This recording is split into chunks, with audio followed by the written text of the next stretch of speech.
The telescopic controller wars are heating up, and game streaming veterans ABXYlute are entering the fray with the ABXYlute S9. Hot on the wheels of GameSir's G8 Galileo, the S9 promises to be a truly premium option with premium controls, responsive feedback, advanced software, and wide compatibility. Before that though, a quick unboxing.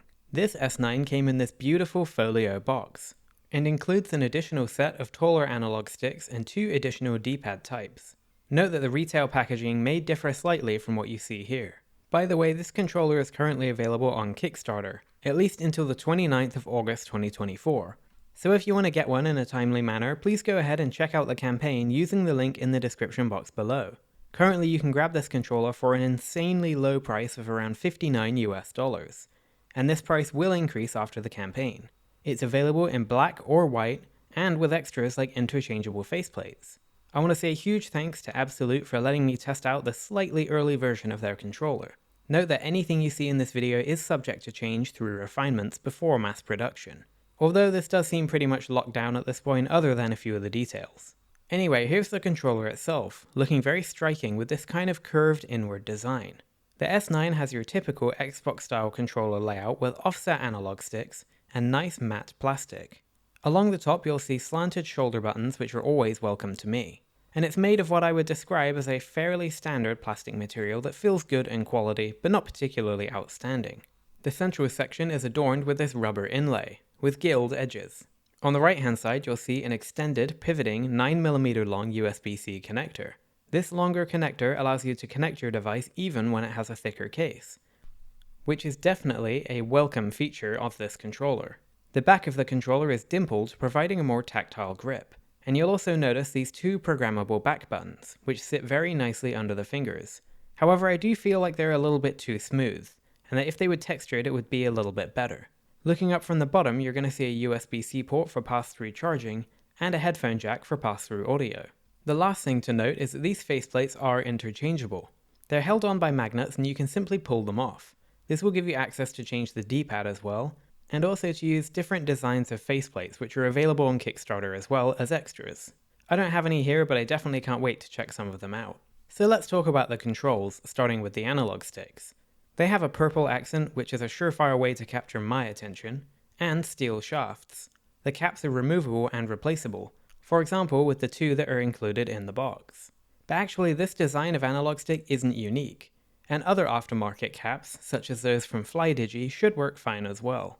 The sticks are of course Hall effect, which theoretically, although it's never been proven, means that they won't drift over time.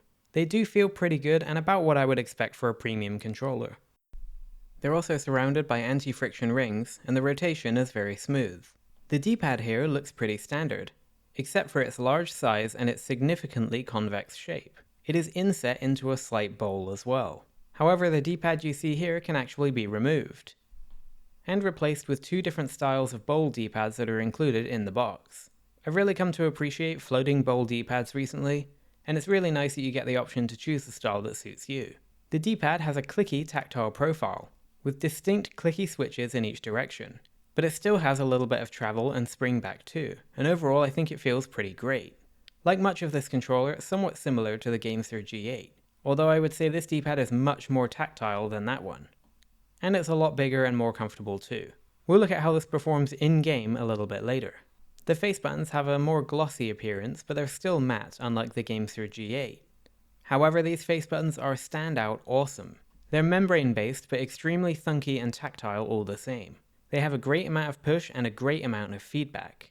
I know a button is just a button, but these ones specifically feel absolutely amazing. And once again, I would say these beat out the noticeably mushier G8 buttons. I also really like how these labels match the ABXYlute logo. The rest of the buttons on the face of the controller are dampened micro switches that aren't too loud and snappy. You have select and start, which I'm never going to call share or menu, a mode button for various functions, screenshot, home, and turbo. Finally, let's talk about the shoulders. The bumpers are about what I would expect for being clicky micro switches, but they are pretty loud, and in fact a little bit louder and clackier than I would prefer.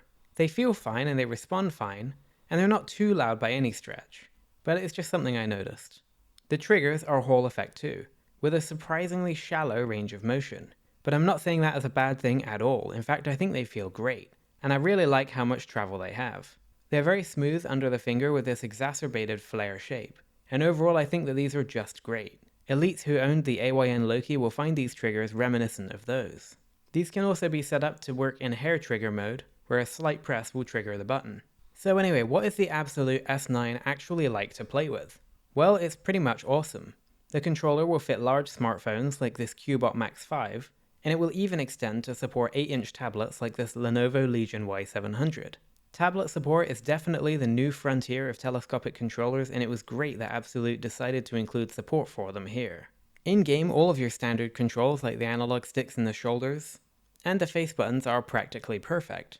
I have absolutely no complaints about any of them, and all of the inputs here are positioned very comfortably. And I gotta say with these triggers, the more I use them, the more I like them. But what about that D-pad? Because D-pads are usually where these controllers fall short, and I would say it's pretty great overall. I didn't find any game that didn't perform well, whether it was tight platforming or a fighting game. I will say that it was a little harder to pull off Yoshimitsu's Moonsault Slayer in Tekken 3 when I first started, which is the same input as a Hadoken. After a while though, either the D-pad or I just kind of broke in, and I was able to start pulling the move off flawlessly almost every time. I think the large size just takes a little bit of getting used to, but all in all it's a fantastic D-pad, and is another part of the ABXYlute S9 that is notably better than the GameSir G8. By now you probably understand that this is already an amazing controller, but the S9 has a few more tricks up its sleeve. For example, macro keys and turbo, and a few other bonus features too. By holding the mode button and pressing the left or right trigger, you'll activate or deactivate hair trigger mode. By holding the mode button and L3 or R3, you'll activate universal gyroscope on each stick respectively, which is one of my favorite features for a controller to have. And I believe it's actually a first for telescopic controllers. This means that you can use gyro aiming or steering for any game that you're playing on any platform.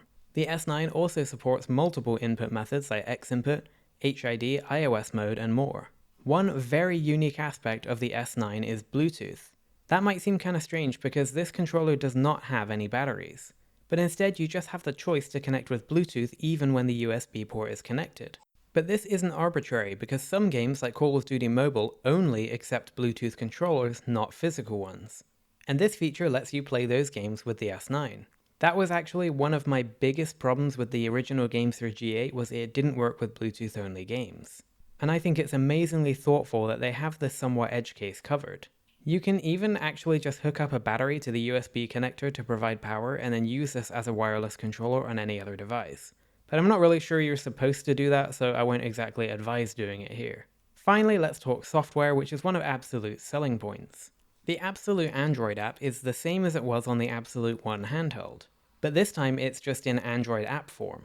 This app is a launcher for your games and apps, and serves other purposes too, such as the screen mapping and customization of all the different inputs on the controller, among a few other things.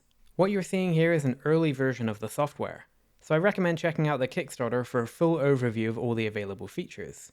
This does appear to be an extremely comprehensive software package for this controller, and it also gives you the option to jump immediately into Xbox Game Pass games right here from the app, which if you enjoy renting your games instead of buying them, might appeal to you.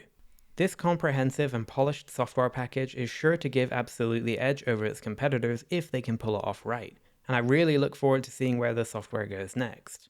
Before we wrap up, I need to give you a comparison between the ABXYlute S9 and to GameSir is offering the G8 Plus. Blow for blow, these controllers are actually very similar. The big difference, of course, is that the G8 Plus is wireless or Bluetooth only, whereas the S9 has both wired and Bluetooth modes, but no battery. The G8 Plus is arguably the more flexible device, specifically because it also works with the Nintendo Switch, and it can also be popped open to accommodate larger unsupported tablets, all the way up to around 12 inches or more. Outside of that though, in terms of comfort and gameplay, I prefer the S9 every time. It's a much more comfortable controller, because it's a little less wide and doesn't have that kind of outwardly flared shape that the G8 has, and it simply just fits more comfortably in my hands. The controls are also placed a little more naturally, and the D-pad is more tactile and a lot bigger too. The face buttons are more tactile as well. The only control on the G8 Plus I prefer is the L and R shoulders, which are softer and a bit more muted than they are on the S9. One additional advantage of the S9 is that the mode and screenshot button are further away from the D-pad. On the G8 Plus and the original G8, it was all too easy to hit these buttons when you're playing with the D-pad, but it's not an issue whatsoever on the S9. So all in all, I prefer the S9 as a controller. And I also generally prefer a wired connection and not having to charge a battery just to use my controller. So that about sums up the ABXYlute S9. Let's go over my likes and dislikes. Starting with my likes, this controller has a great design and is comfortable to hold. It has excellent controls all around. It has lots of customization options, including the D-pads, the sticks, and the interchangeable faceplates. The extended USB port allows you to use your thicker cases with your phone or tablet, which is just a godsend, and I'm surprised it took somebody this long to do it. The pass-through charging and audio seem to work well with every device that I own, which is a welcome feature. This controller has comprehensive compatibility with all sorts of devices, including iPhones, smartphones, and other tablets. And the fact that you can change between several different input modes means that this should work with practically anything. This controller also has a bunch of thoughtful extra features like universal gyroscope, rumble, and the Bluetooth mode. And finally, I think that the ABXYlute software has a lot of potential. Just visually alone, I think it seems really polished, and I'm really excited to see what they do with it next. So what about my dislikes? I do think that the shoulder buttons could be refined a little further, just to be a little less clacky and plasticky, and I would definitely pass that feedback onto the ABXYlute team. Similarly, I feel like the macro buttons are just a little bit too smooth for my liking. I never had any problems using them, but I definitely notice how slippy they are under my fingers. And finally, this is just my preference, but there are too many random games listed in the software right now. And that's because it shows Xbox Game Pass games in the launcher on practically every page. And I personally do not subscribe to Game Pass, and I have no interest in doing so. And so seeing this giant library of games is just kind of a waste of space to me. Again, I'll be passing that feedback on to the ABXYlute team, so hopefully they can refine this a little further. But I don't want to downplay the fact that this software is absolutely incredible so far, and I'm really excited to see where they go with it. Overall, I honestly have very, very little criticism of this controller. And I'm pretty confident to say that it's one of the best, if not the best, telescopic controller that's hit the market yet.